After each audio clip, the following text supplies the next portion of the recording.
I'll have it. We always say you're always welcome, even if you didn't do your homework. So if you haven't read it yet, you'll probably want to after tonight. But it's going to be a great conversation. Just a few things happening this month as folks kind of begin tuning in. We are every month we do morning prayer together. Jonathan and I co-host morning prayer, so that's coming up shortly. May 1st, we will have morning prayer. Usually we're doing 9 a.m. That's generally what we're doing, 9 a.m. Eastern time, right, Jonathan? That's right. I thought you were about to say it's going to be different, but do you think it's going to be 9 still? I think it's going to be the Okay. same. Yeah. And let's see, we've got a couple of things happening too this month. We got this special series we've been doing, trying to amplify our voices in the public sphere. So we've done a wonderful op-ed writing, how to write an op-ed, an opinion piece with our friend Guthrie. And we also did a another one on all these technologies on social media, reels, TikTok and technologies with Tim Whitaker from the New Have Evangelicals. you made a reel yet, Jane? I'm meeting him tomorrow, John, and I needed a He's going private to help you out. follow-up Okay. lesson on that. Yes, we're having breakfast. I'm bribing him and taking him, and then yeah, but I'm gonna start the TikTok. I think it'll all help me. No, maybe not. But anyway, and the whole point of that, y'all, was we got two more coming up. So we got a really great preaching series, prophetic preaching in the public square with our brother, Dr. Michael Waters. Oh, that'll be a treat. So Yes, yeah, indeed. that's Yeah. going to be a good Wow. one. He's going to do a little homiletics, as we would say in the fancy way. But yeah, just how to craft sermons, how to respond to critical events on Sunday morning in the pulpit. So this is for preachers, but also for communicators, for folks that are trying to learn to speak prophetically in public. And then the next one we've got, so that's okay. That's April 30th, and we'll have all the information. It's going to be in the afternoon. So that's on our socials in just about a week here. And then Lisa Sharon Harper is going to be doing one on how to write a book. So if you've wanted to write and publish, there's lots of writers in our midst, even on the call tonight. But Lisa's taught whole classes, and she's got a writing club on Saturdays. So that's going to be, I think, next month. So all of these are trying to build up each other's voices. And as Reverend Barber says, one of the ways that we change the narrative is by changing the narrators. So we want to equip folks with how to, write and speak and do TikTok reels and all that stuff. So we're doing it, y'all. And then we've got a few other things going on locally. I think folks in Philly know that we're chopping up guns all month. So if you got friends in Philly, we're doing groceries for guns, Jonathan. So we're doing $250 for every surrendered firearm, chopping them up, and we're making a big public art piece in Philly out of chopped up guns. Most of y'all are not in Philly, but if you are, then let folks know if you know anybody here. Well, when you are, And you should stop by. I did just a week or so ago and got to visit the shop right there on the avenue. yeah, It's a beautiful thing to have a gun shop where they're getting chopped up, turned into better things. different kind of chops shop. Okay, so that's it, y'all. I'm gonna get out of the way. I'm real excited about this conversation tonight. And if there's other books that you're reading that you think should be on our radar, or you see some coming out, let us know. We've been doing book club for a couple of years, and we love having an excuse to read together and to talk about these with the people who are writing it. So thanks, Greg, for doing this tonight, my brother. And thanks, Jonathan, for heading up the conversation. There's a lot of North Carolina on the call tonight. It's going to be a good Yes, night. indeed. Let's jump right in. Thank you so much for being here, Greg. As Shane said, our book tonight is Our Trespasses, White Churches and the Taking of American Neighborhoods. Greg Jarrell is with us from Charlotte, North Carolina. Welcome. Hey, thanks. Appreciate you having me. I'll do full disclosure here.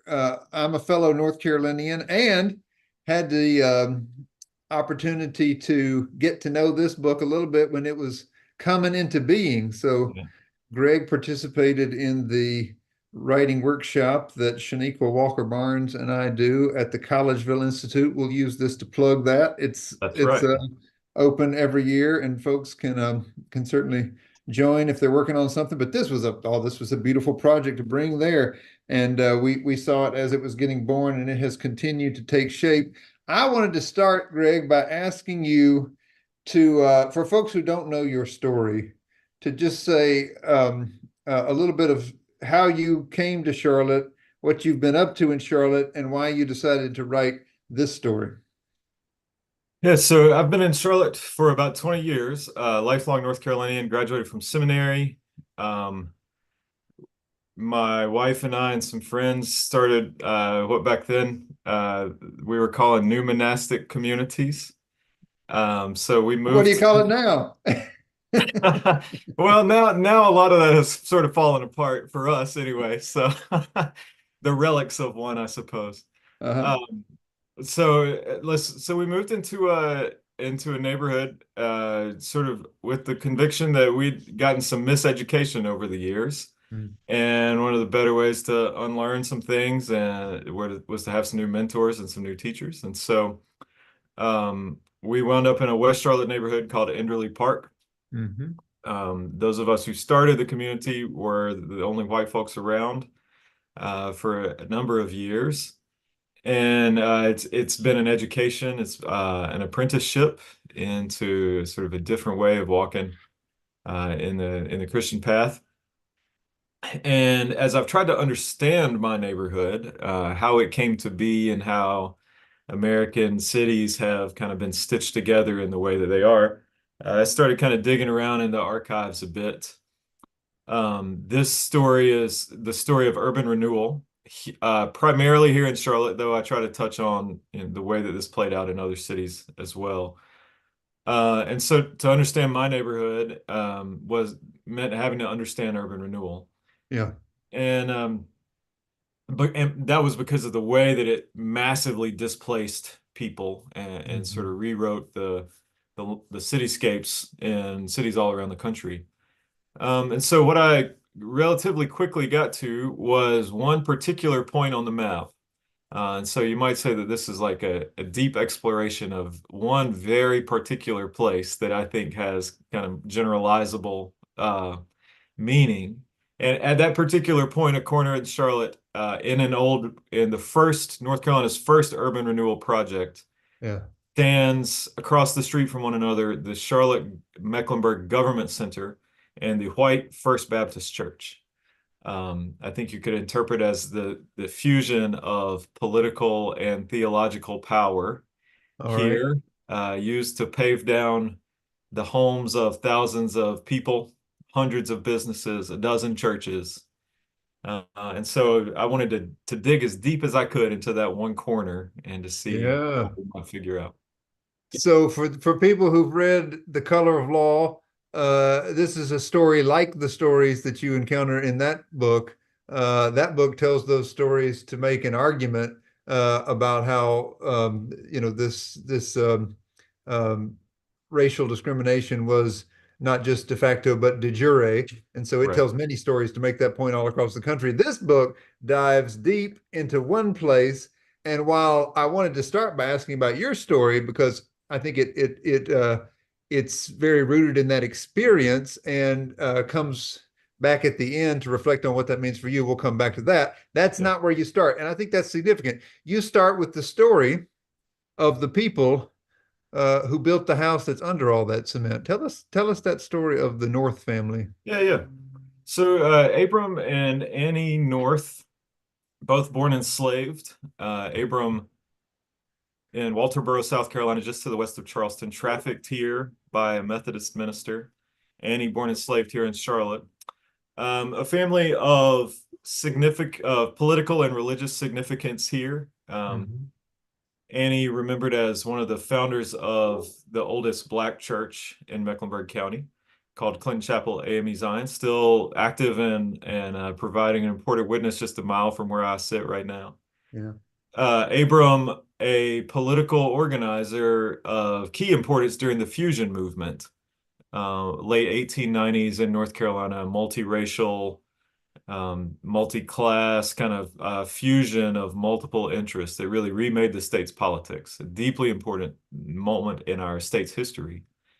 And not only did they have this religious and political significance, but they were also homeowners. They were among the early Black homeowners in this neighborhood called Brooklyn that became kind of the center of gravity for the Black community in Charlotte. Yeah, now this is important stuff. This is Southern history that a lot of people don't know Yeah, because yeah. there's never been made a movie about these folk. But I mean, just to sort of dig in here for a minute, we're talking about the period after the Civil War, what historians usually call Reconstruction, That's and right. post-Reconstruction, right? So Yeah. Reconstruction was when, the federal government actually invested a little bit of energy, money, and defense, frankly, in ensuring the citizenship of the newly freed, formerly enslaved people. That ends, of course, with a movement that has a theological name That's because right. it was led with theological justification. It's usually called the Redemption Movement. Uh-huh. And the Redemption Movement attempted to wipe out in the South any participation in civic life by the recently freed folks. And this family, the North family that you introduce, it's such an important place in Southern history because here are Black citizens of this state, Right. right, who become property owners, who are building churches, building institutions, and building you said it, a fusion party and a fusion movement. Just talk to people about what that was. Like what did that bring together and what did it make possible in places Yeah. like North Carolina? Yeah. So as the so-called Redemption Party tried to reestablish white supremacy, the Black folks and poor white people got together and said, "Listen, if we vote together, then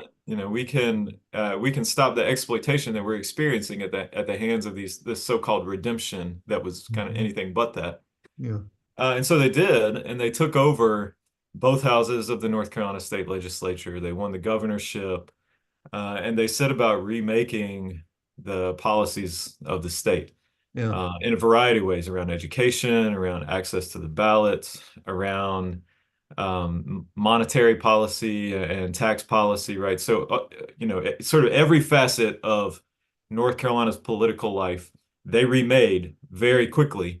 But that movement only lasted 4 years when it was violently put down by sort of the racial wedge, right? So the way the fusion movement got split apart was by the party of white supremacy appealing to white people, to poor white people, saying, all the tropes, the Black men are coming to get our white women, and the sort of racial animus Yeah. that you've heard of in history. And so, unfortunately, that movement didn't last very long, but it is a deeply important moment that's gone rather unnoticed or untaught or hidden, you might say, Yeah. covered, silenced, in most of our history. And this brother was helping to teach it and lead it from a Sunday school class. Yeah, that's right. He was leading it from inside Clinton Chapel AME Zion, the church that his wife had started.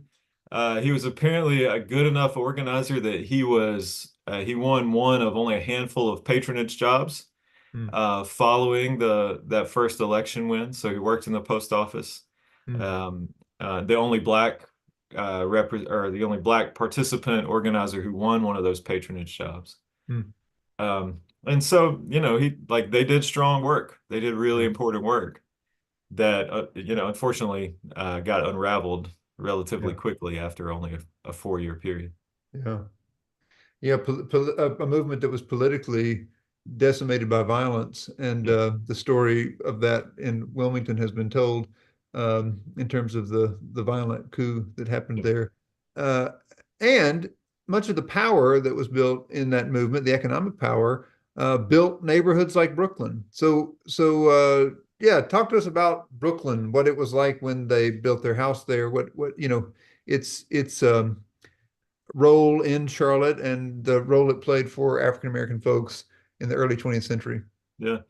Yeah, so Brooklyn was really in Charlotte and in kind of the surrounding region, kind of the center of gravity for the Black economy inside Jim Crow, for Black culture, for church, religious life, and for education. So people from the countryside moved to Brooklyn on a regular basis so that they could send their children to the two schools that were here. Yeah. One called the Meyer Street Graded School that was up through junior high, and then later they built a high school here called Second Ward High School Yeah. that still generates a lot of pride in this area for its really important legacy. So there's language that Let me throw in a little bit of Reconstruction history here, just so folks can make the connection. So this Annie North had helped to start the AME Zion Church there. The AME Zion Church in North Carolina was started during the Civil War by a man named J.W. Hood. He was a missionary who came down to North Carolina, brought the good news to Black Methodists that they didn't have to sit in the balcony of the white churches. They could have their own church.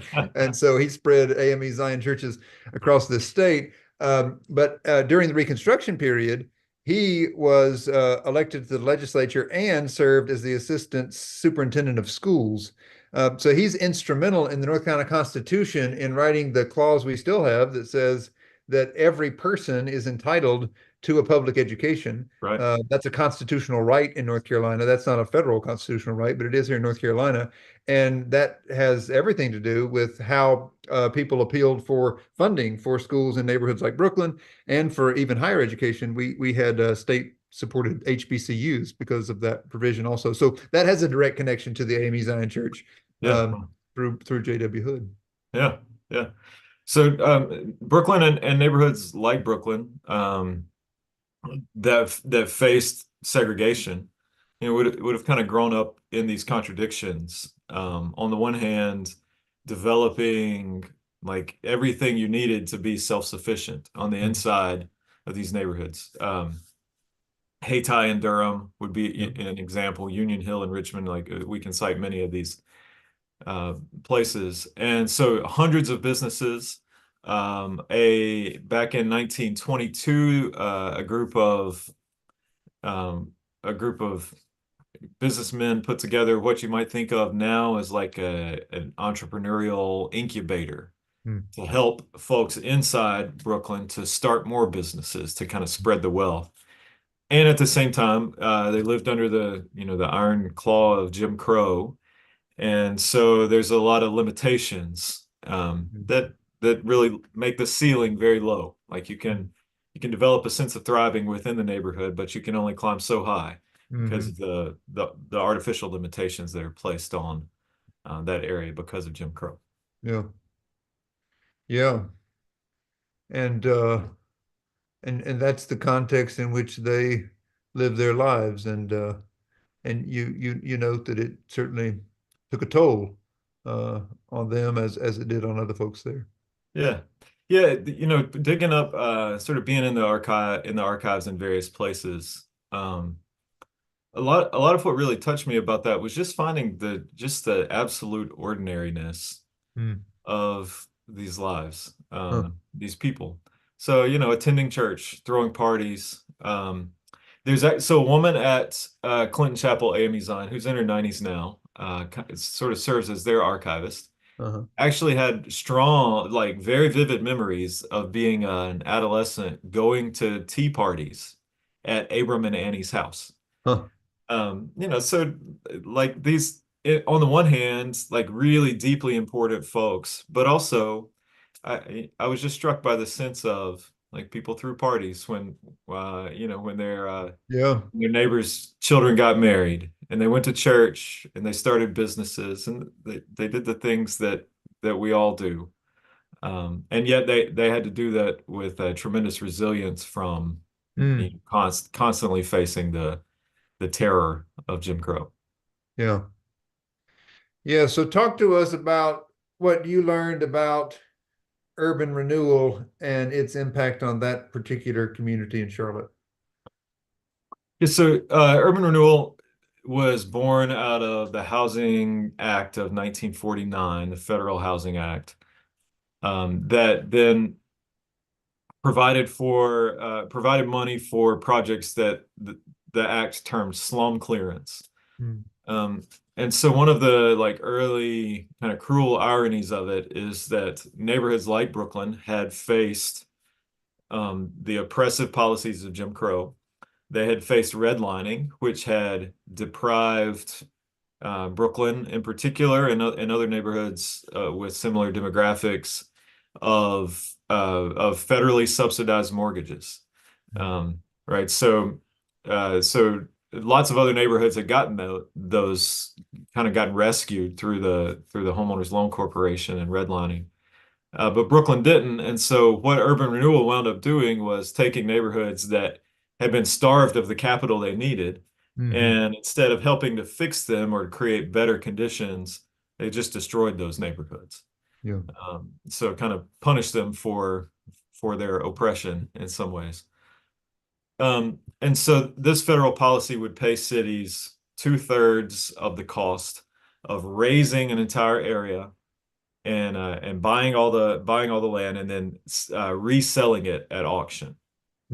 In Charlotte and in North Carolina, the rule was if you could prove 2/3 of a neighborhood was blighted or decrepit, beyond repair, derelict was one of the terms they used, then you could take 100% of the neighborhood. And the federal policy allowed that.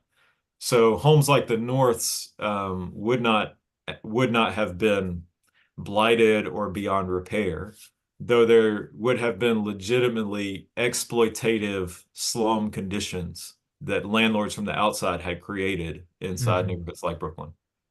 But nevertheless, they found on inspection by walking without entering any buildings, they found that exactly 2/3 of them were derelict, and therefore 100% of the Brooklyn neighborhood could be taken.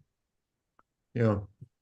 So practically that meant families like the Norths received an offer, which they didn't have much choice to refuse. Yeah, Yes, right. Which the details of that for their family. Negotiate. Yeah. Right. And so so not only did they raise in the Brooklyn neighborhood more than 1,000 households, but also hundreds of businesses and a dozen churches. And one of the most affecting stories of that moment, and one of the basic arguments that I'm making is that Urban Renewal had a theological character to it. Yeah. It sort of comes through in a lot of the language, even the word renewal itself. So at Friendship Baptist Church, which was one of the most prominent pulpits in that area, the redevelopment director showed up one day on a Sunday in 1960, November of 1960, and he told the people at Friendship, he kind of commandeered the pulpit. They didn't know he was coming. Yeah, this is wild. You got a picture in the book of him. Yeah, show him. If you can find it. Yeah, so there's a picture of this white guy standing in the pulpit at the most prominent black church in the city.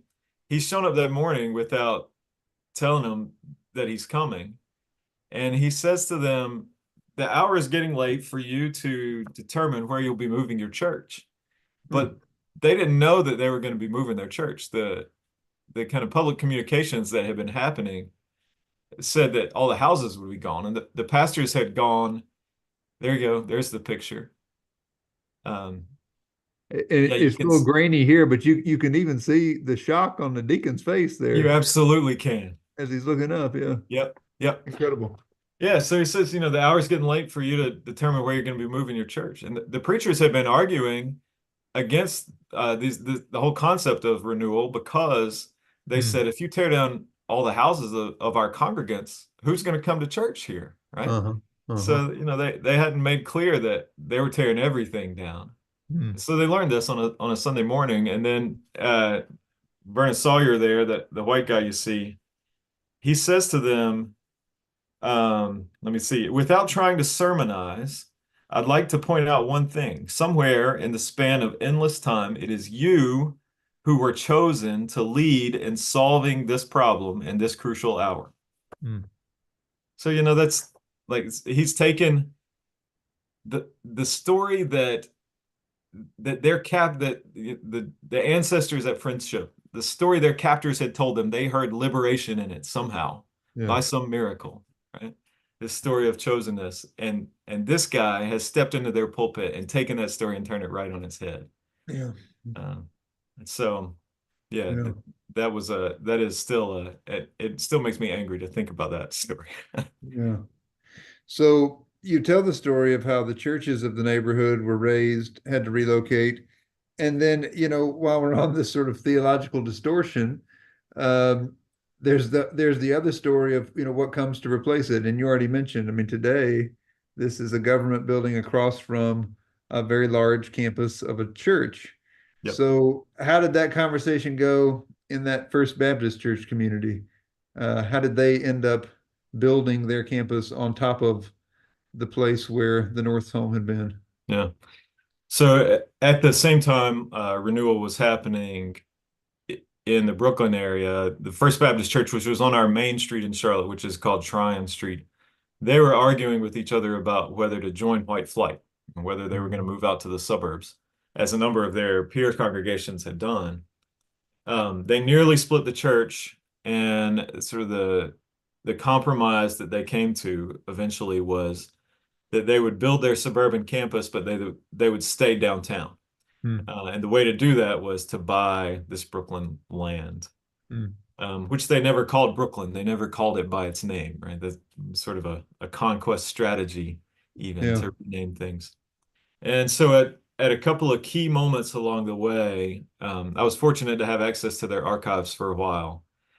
And so in their business meeting notes, at a couple of key moments along the way, they resorted to singing. That's what we do.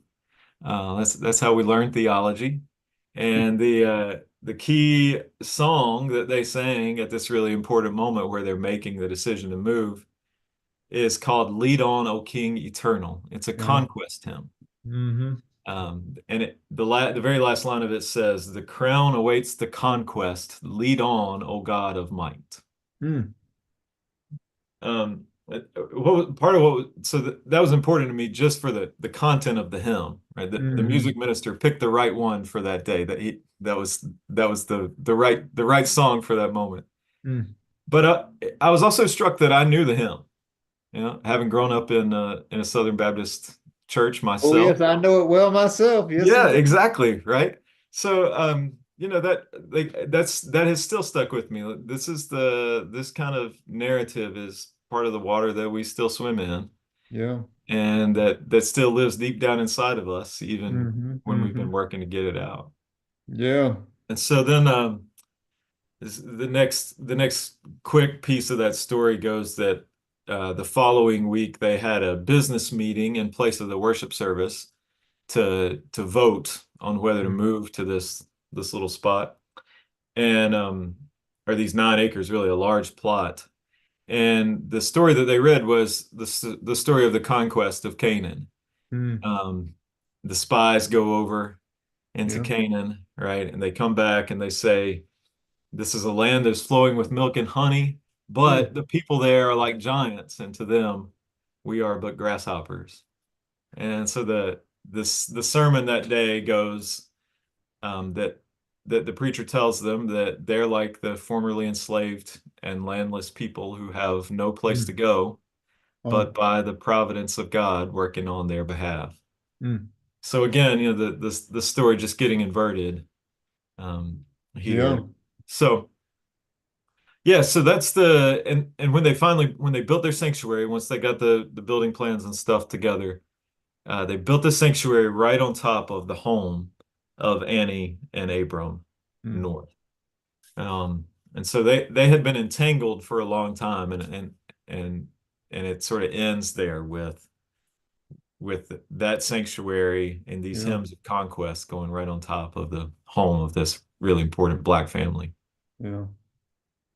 Well, one of the things that I really appreciate about the story is that you tell it all, and you don't try to distance yourself from it. by the time you get to the end of the story, you are talking about your own, your own presence there for the last 20 years. You're talking about, Hmm. the way many of these themes continue in what we often call gentrification and how that's happened in the neighborhood where you live. It's happened in the neighborhood where I live here. It's happened in so many of our cities. And so, it's something that I think many white Christians who live in urban America are thinking about, and why I think your book is such a gift, because you're telling the truth the way any good storyteller has to in telling the story of this place, but you're also trying to both account for the way the Bible has been misused, and you're trying to learn to read the Bible in the midst of this. So you keep coming back to a story from Mark's gospel. Yeah. Tell us that story, and tell us why you decided that somehow that story was reading you in the midst of this. Hmm. So the story from Mark 9, immediately after the transfiguration, um, Jesus and Peter and James and John walk into this scene of confusion. The disciples are trying to heal this boy that is afflicted by a silencing spirit. When he tries to talk, the spirit dashes him into the fire. It tries to drown him, and the disciples can't throw the spirit out, um, despite trying. And so Jesus performs the exorcism. And along the way, he asks the boy's father, how long has this been happening to him, to the boy? And the father says, well, since his birth, won't you help us? And to me, the shift in pronouns, it's not won't you help him, right? It won't you help us? This silencing spirit really kind of moves across these generations. It affects an entire community. And so at the end of the story, the disciples are upset that they've not been able to perform this exorcism. And so they ask Jesus quietly, why could we not cast this one out? And his response is that some kinds only come out by prayer. And so to me, what really captivated me about this particular story is that so it's the healings are political, particularly in Mark's gospel and throughout the scriptures, but especially in Mark's gospel. All the healings are political stories. But then for Jesus to reframe it and say, some kinds only come out by prayer, in sort of a way that we think of as like an intensely personal or individualistic kind of discipline. It just kind of it sort of played with my perspective, what I thought I wanted to say. But again, I come back to being able to sing that hymn. My mentor, Chad Myers, writes about this, that you can't cast out the thing that's still in you. Right. And so part of the purpose of prayer, which has a public function, right, but also it helps us to identify how's this story still living in me? Like this hymn still kind of swims around inside me. Yeah.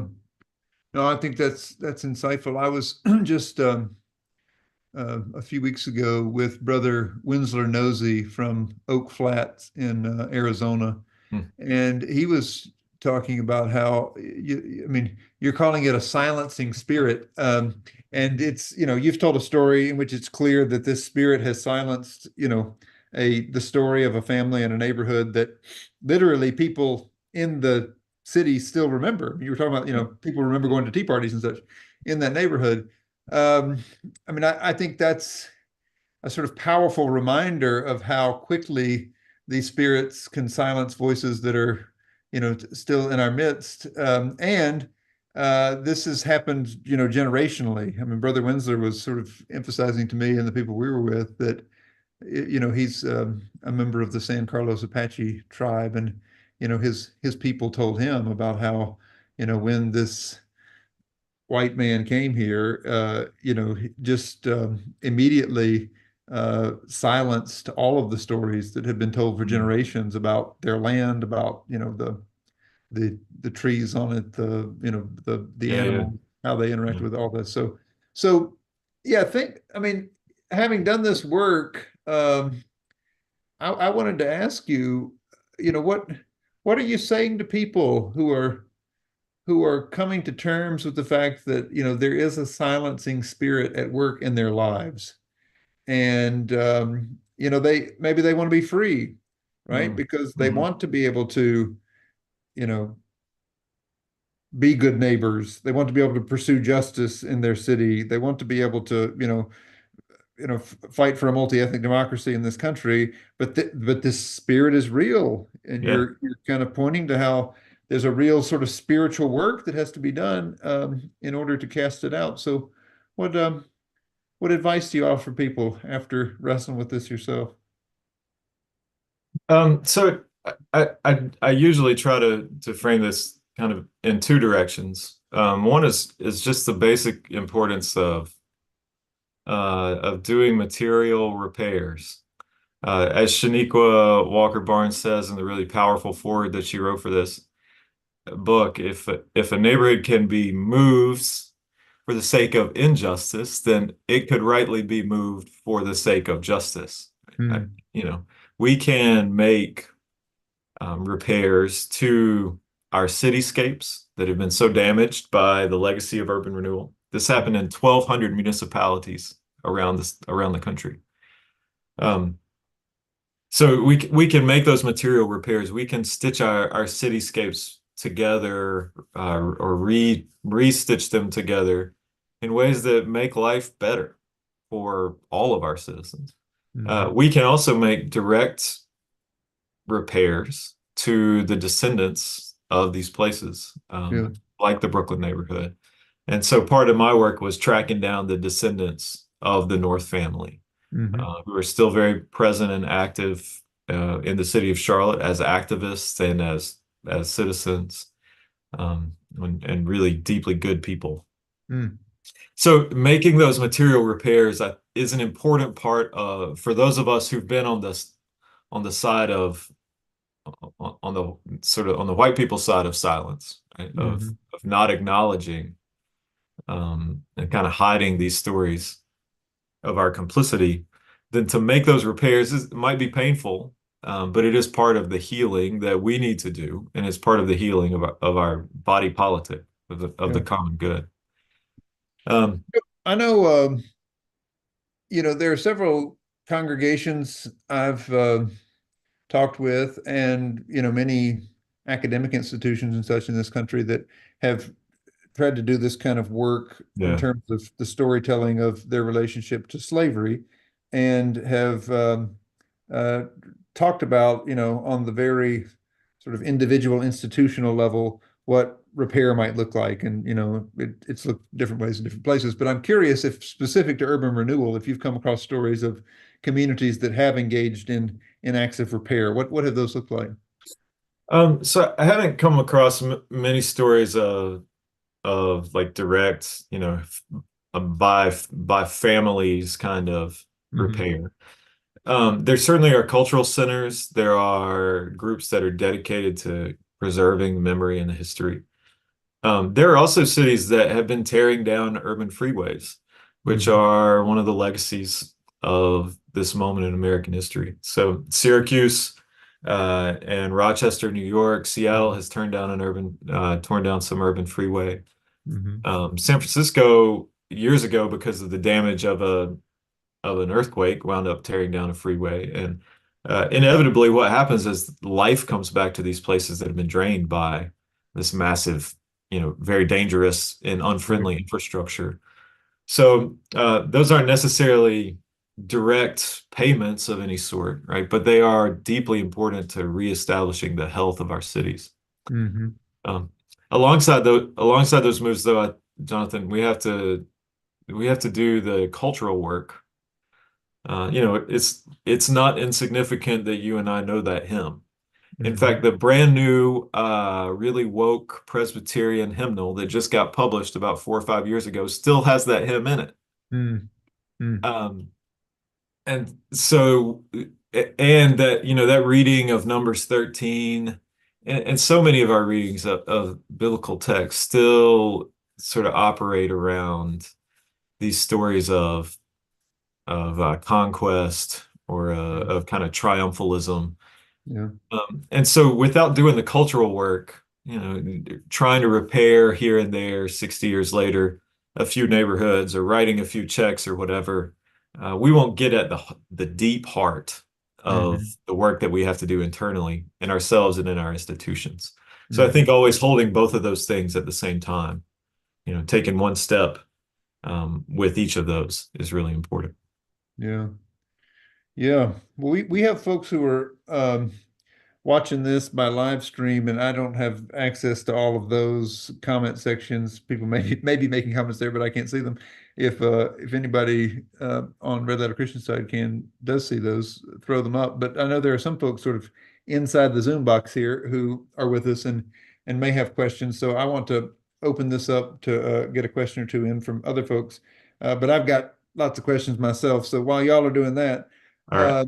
let me ask this question about um, so you know that my wife Leah does a lot of work with restorative justice, and Yeah. so this sort of conversation around repair is one that is often happening in terms of particular harms, interpersonally, the kinds of things that often end up in court and other things.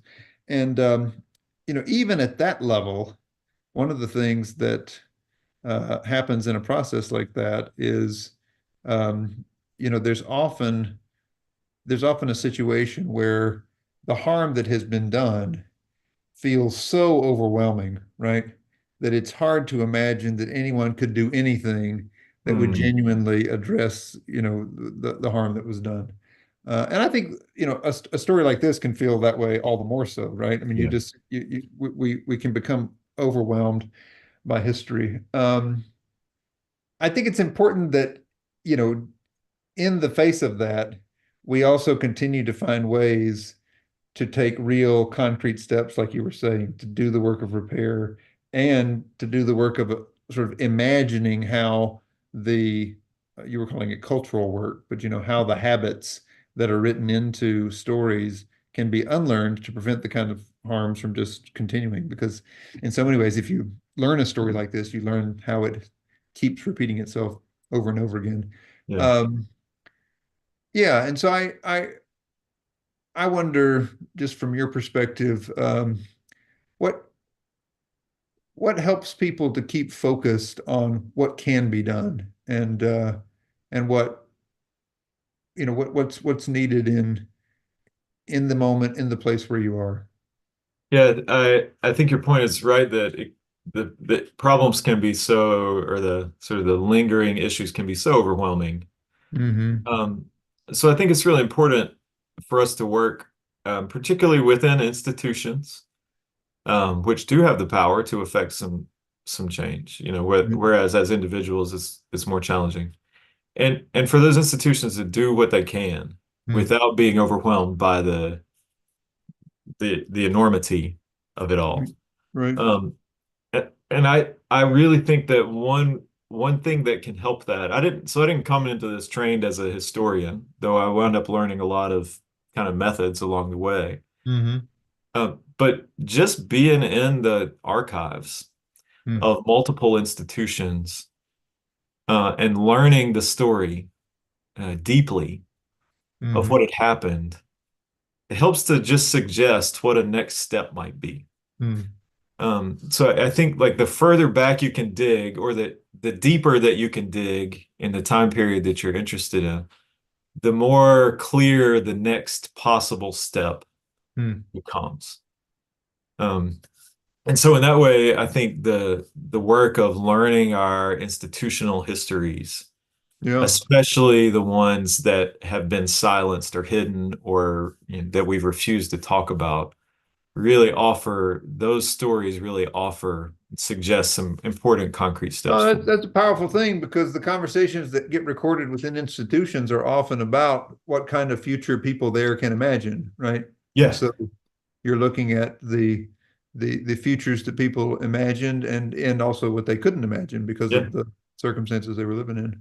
yeah, that's right. That's right. One, It was telling to me that at First Baptist Church, they built their new sanctuary in 1972. They wrote a history book in 1982, and all of this was gone already. mm, And the whole story had just been wiped clean.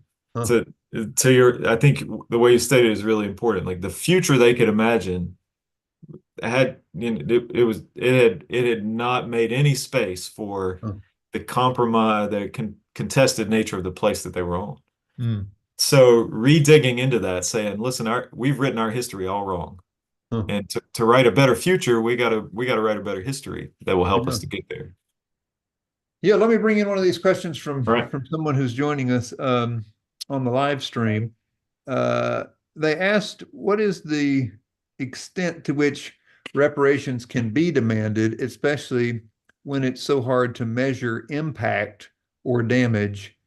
And then is reparations even the solution in that situation? So yeah, raising this issue of sort of, you know, can you actually account for it? And maybe you should go ahead and say that you do account for it here in this case. I mean, there's a table at the end of this book that I found pretty impressive. I'll try to flip to it if you want to describe it. Yeah, yeah. So so here's the thing, you can't account for everything. People are not money. Our lives are not, you know, crudely measurable in dollar terms. But Urban Renewal, for instance, was recent enough that we still have all the documentation about who got paid what and what it's worth now. And so I tracked that for the North family. There's a little table in the book, and the too long didn't read version says that they're out about $1 million in equity because of this decision. Hmm. And so that, you know, that suggests a lot of things about their particular family, about a society that values white space more than it values black space. Mhm. And it suggests, you know, that if folks wanted to start writing some checks from either public or private institutions, like here's what they might need to approximate to help make up for some of the damage. You know, and that's not going to do everything. But figuring out where the check should go is not that difficult. You just Hmm. need a historian to help you figure out where the right tools are. Hmm. All right, I'm going to give the last question to Peter here, who says, at times I find myself commenting, first the hippies come and create some sense of community, Uh-huh. then the yuppies come and take it over. Then home is commoditized, which leads to displacement. I mean, Yep. there's a way of summarizing the story of gentrification. Yep. As a Korean American, I know that people of color can contribute to white privilege. Can you speak to this complexity? So, yeah, to the gentrification in American cities today, often a multi-ethnic reality, Yeah. complex thing. Uh, what would you say in response? Um, you know, this is where we need like structural level interventions. Gentrification is it's a 50-year cycle that starts with several decades of disinvestment. So by the time by the time the restaurants and the hipsters and stuff come along, like the damage has long been done, and the trajectory has already been set. Hmm. So if you start fighting it when the first coffee shop opens, then you're way too late. Yeah. So I think part of the work is simply to figure out if we're going to stop these cycles of disinvestment followed by speculation and Hmm. displacement, then we got to start earlier Hmm. and probably in different places. And so for us to take responsibility in, you know, as communities, for the history that we live inside, but also for building different kinds of infrastructure in our cities and our towns, Yeah. for working at different kinds of systems that aren't about the commodification of land. Like that's the hard work that we have to do that requires a multiracial movement, because none of us are going to be able to do that Hmm. ourselves. You know, we're going to have to go back like Brother North, and work on these kind of fusion arrangements to help us to get where we need to go. Oh, that is so true. Yes, we've got a lot to learn from the fusion movements. That's the next book you need to write. Dig in deep to that. What can we learn from Yeah, from Brother North and his colleagues to apply today? Because yeah, it's so true. It's time to build a fusion movement for a third Reconstruction in America. that's right. Well, brother, it's so good to be with you. Thank you so much for writing Yeah, the book. If for and joining us to talk about it. It's Our Trespasses. You can get it wherever books are sold, and it's a great resource for people who are grappling with this silencing spirit that you name so well in here. Thank you for your work. Hey, thank you, Jonathan and Shane and Red Letter Christians. Really appreciate y'all. Bless you. Good night, everybody.